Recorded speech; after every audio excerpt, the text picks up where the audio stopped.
Le chat, la belette et le petit lapin. Fable numéro 16 du livre 7e des Fables de Jean de La Fontaine. Un enregistrement de Jean Lambert pour LibriVox.org. Le chat, la belette et le petit lapin.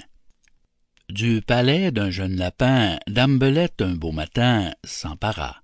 C'est une rusée. Le maître étant absent, ce lui fut chose aisée. Elle porta chez lui ses pénates un jour qu'il était allé faire à l'aurore sa cour parmi le thym et la rosée. Après qu'il eut brouté, trotté, fait tous ses tours, Jeannot Lapin retourne au souterrain séjour. La belette avait mis le nez à la fenêtre. « Odieux hospitalier, que vois-je ici paraître? » dit l'animal chassé du paternel logis. « Holà, madame la belette, que l'on déloge sans trompette, ou je vais avertir tous les rats du pays. » La dame au nez pointu répondit que la terre était au premier occupant. C'était un beau sujet de guerre qu'un logis où lui-même il n'entrait qu'en rampant.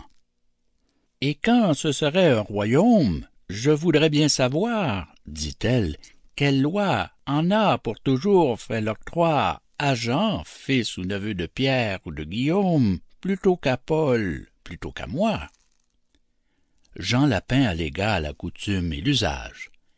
Ce sont, dit-il, leurs lois qui m'ont de ce logis rendu maître et seigneur, et qui, de père en fils, l'ont de Pierre à Simon, puis à moi Jean, transmis.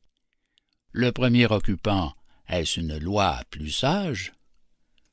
Or bien, sans crier davantage, rapportons-nous, dit-elle, à Raminagrobis. C'était un chat vivant comme un dévot ermite, un chat faisant la chatte-mythe, un saint homme de chat, bien fourré, gros et gras, arbitre expert sur tous les cas. Jean Lapin pour juge l'agrée. Les voilà tous deux arrivés devant sa majesté fourrée.